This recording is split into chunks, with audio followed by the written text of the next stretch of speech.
Good morning, everybody. It's Erica with Not Your Average EDC, and today for the EDC knife series, we are going to just take a quick look at the Spyderco Delica 4 in FRN.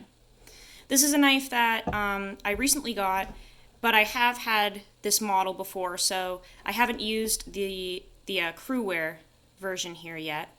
But I did have the baseline version in G10, and it had gray FRN scales, and I beat the crap out of that and tested it for a month.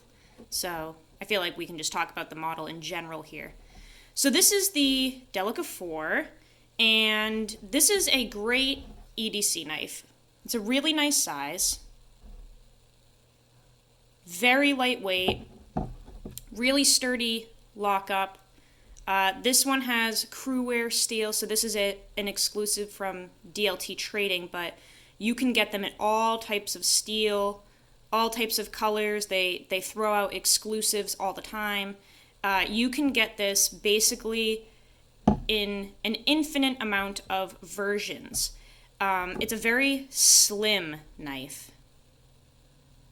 And it's one of those knives where when you put it in your pocket, it literally just disappears.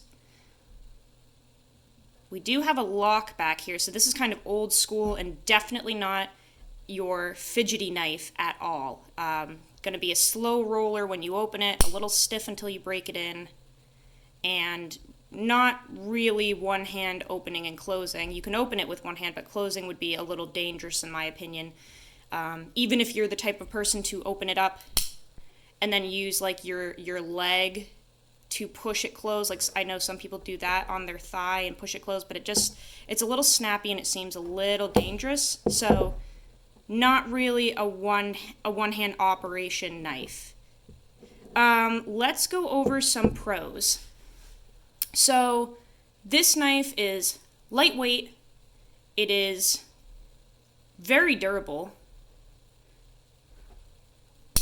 Really good lockup. That blade shape is honestly super cool. It is, in my opinion, much better than the Para 3 just because you have more length and not as much height. So one of the issues that I had with the Para 3, a minor issue but just an issue in general, was I felt that the blade was a little too short and fat for me. I just like the kind of precision aspect of the Delica over the Para 3. This height, I said this in my video of the Para 3, but basically this thumb hole and the height kind of reduce your cutting edge, because if you're cutting through something very thick and you're using a sawing motion, this could potentially get in the way here, and you're kind of cutting off your cutting edge there. So from here forward you have a working edge if you're sawing through something, but this could get in the way and it starts here, so it kind of cuts off that last little bit of the edge. Not all the time, that's actually a rare occurrence, but if you are cutting through something really thick like cardboard that, has a couple walls to it and you're sawing through it, I just do think that the Delica blade may perform a little better. The coating that Spyderco does on their knives is extremely durable. So this black coating, that's not wear or anything at all. That's just fingerprints. But their black coating is really tough. I have noticed their heat treats are great. This is just an all-around rugged, slicey EDC knife. It's seriously pretty nice. And they're cheap too. $70-ish for a baseline version. You can put the pocket clip wherever you want, literally wherever. The pocket clip that comes with it, wasn't a huge fan of, but you can get these really neat MXG gear deep carries that just work awesome. This is just a cool little EDC knife. And I think a lot of people like it and enjoy it. It's a little old school with that back lock, but if you don't care about that, then this is a really good option for EDC. Let's go over the cons, though, because there are surely some cons. First of all, This is not a Spyderco that's made in the States, so it is one of their Japan-made versions. If you are somebody that wants your knives made in the US, this is obviously not for you. Some people think that the FRN scales feel cheap and chintzy. I can understand that. I personally love FRN, but a lot of people don't. The back lock could totally be an issue for some people that want a fast and fidgety knife. This one is centered up really nice and constructed really well, but sometimes you get them where they're a little off.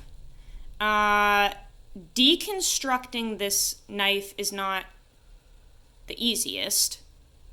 We have torques throughout here, nothing on this side, and it's just kind of like awkward to work with backlocks when you take them apart.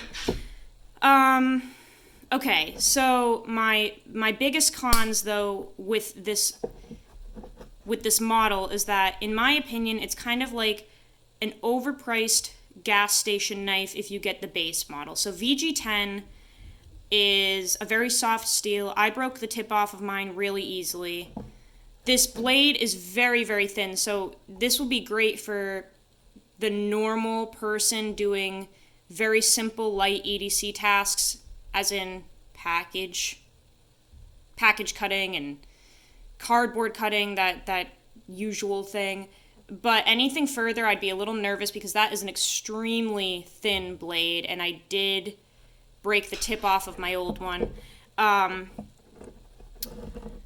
Yeah, I mean, $70 isn't that much, but like, I kind of feel like for what you're getting, it's a little overpriced. It's just, sorry, the dogs are clawing at the door. I just feel like Spyderco sometimes overprices their knives a little bit. You can't really do a ton with this. You're pretty limited because that blade is just so thin. Yeah, I kind of have like a love-hate relationship with Spyderco and with the Delica. I'm excited to test this version in the crew wear, but it's just kind of an old school, kind of cheap feeling knife, and some people love it, some people hate it. I'm a little bit indifferent. Best use, as I stated, would just be normal, general EDC. Nothing too crazy. This is not going to be like a 940 where you can use it as a multi-tool. This blade, in my opinion, although design-wise it is better than the Para 3, I do trust the Para 3's strength a little better, just because this is so thin. Just general EDC. Detail cuts, as long as they're light use, would be great with this. It's definitely a very precise knife. Just all around light use EDC tasks would be good for this.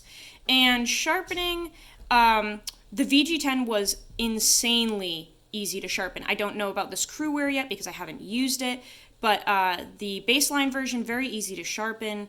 It's a fairly soft steel, and just this blade shape in general is a breeze to sharpen. If you are somebody who is just dabbling into the world of knives and knife sharpening, this blade shape is very easy because you don't have any crazy recurves, no tanto, no nothing. It's just a very gentle belly right there.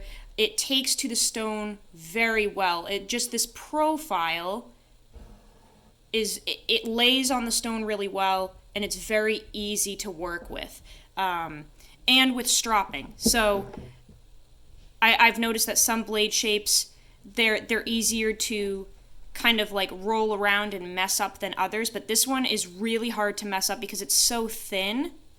This blade shape and profile and everything about it is so thin that it would be very hard to accidentally mess this up on a sharpening stone or even roll the edge too much on a strop, because that can happen. Sometimes if you lose your angle, you'll actually roll that edge and dull it on a strop, but It's really hard to do that with this knife because it's so thin. You just don't have a lot of room to mess up. So honestly, this knife would be great for somebody that's coming into the scene, just learning about knives, just learning about sharpening and stropping and all that good stuff, and they're looking for kind of a cheaper but good EDC knife to start with.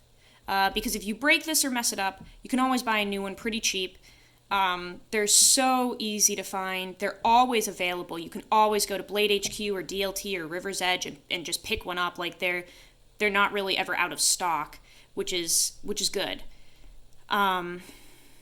Yeah, it's just a good knife. It's a good knife. It's not a great knife. It's not a terrible knife, but it's good. And I suggest it to anybody that kind of is just indifferent to EDC knives in general and not looking for anything fancy, but they're looking for something reliable. This would be for you.